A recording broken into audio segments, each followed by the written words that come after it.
from the Lakeside Newsroom of the Henrico Citizen, your hometown news source since 2001. This is the Henrico News Minute with publisher Tom Lapis.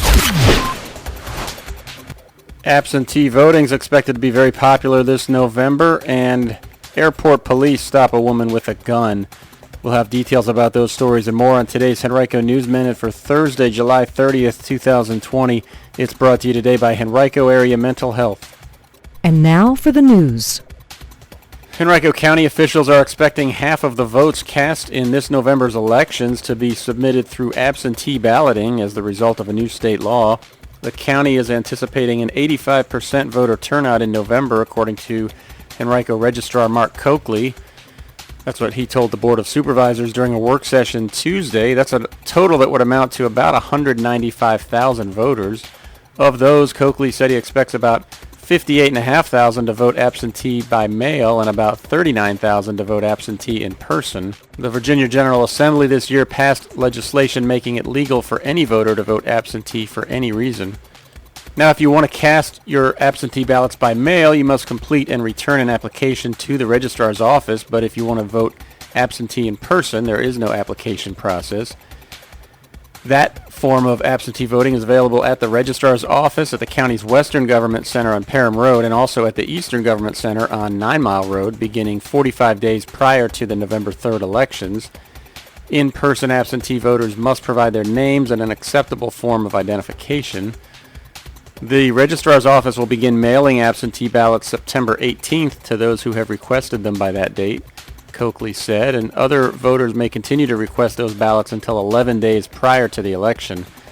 Henrico already has received about 5,000 applications for mailed absentee ballots to date, he said. Curbside voting on Election Day also is available to any voter who chooses it. Voters who elect that form will be greeted while in their cars by poll workers and must present a form of paper ID in order to receive a ballot.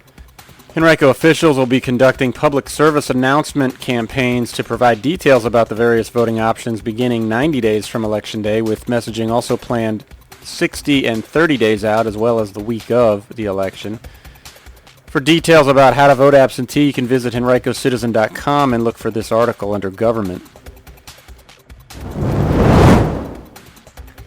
TSA officers at Richmond International Airport stopped an Arizona woman from carrying a 9mm handgun onto an airplane at the airport July 27th. The gun was not loaded.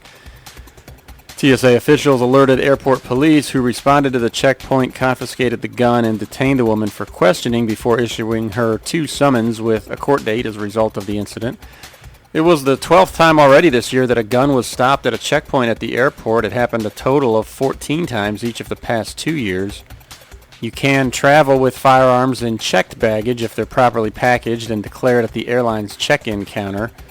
But if you bring one with you to a security checkpoint, you're subject to possible criminal charges and could lose your TSA pre-check status if you have it. You could also face civil penalties of up to $13,333. For details, visit tsa.gov. Youth sports have returned to the playing fields all around Henrico County, and today on henricocitizen.com we've got a video report. We visited with several of the local youth baseball, softball, and soccer leagues and found out how the return to play has treated them and what changes they've had to make. Check that out on henricocitizen.com by clicking on sports. As we all strive to do our part during this extraordinary time, Henrico Area Mental Health serves as your local and public mental health agency, continuing to do its part. We all experience mental health challenges, especially during extreme challenging times. It doesn't matter your age, gender, race, or ethnicity. Each person is affected differently. If you're a resident of Charles City, New Kent, or Henrico counties, and you, a family member or friend or someone you know, may need someone to talk to about the mental health challenges being experienced. Do your part and call us at 804-727-8515. That's 804-727-8515. We're here to help. Remember, mental health is good health. Call Henrico Area Mental Health at 804-727-8515. That number again is 804-727-8515. This message comes to you from Henrico County CSB Prevention Services. A support group for those in Henrico impacted by homicide will begin meeting online next week. It's run through the Virginia Victim Assistance Network, and it will hold virtual meetings on Zoom every other Wednesday until December. The Homicide Survivors Support Group is one of 11 statewide operated by VVAN. The groups are free for participants and funded by a grant from the Virginia Department of Criminal Justice Services and private foundation support. They're designed to help any friend or family member who has been directly affected by a homicide by discussing the grieving process, talking about different coping skills, and how people can honor and remember their loved ones. The Henrico group will meet regularly from 6 to 7 on meeting days. For details about the group or to register for it, visit vanetwork.org.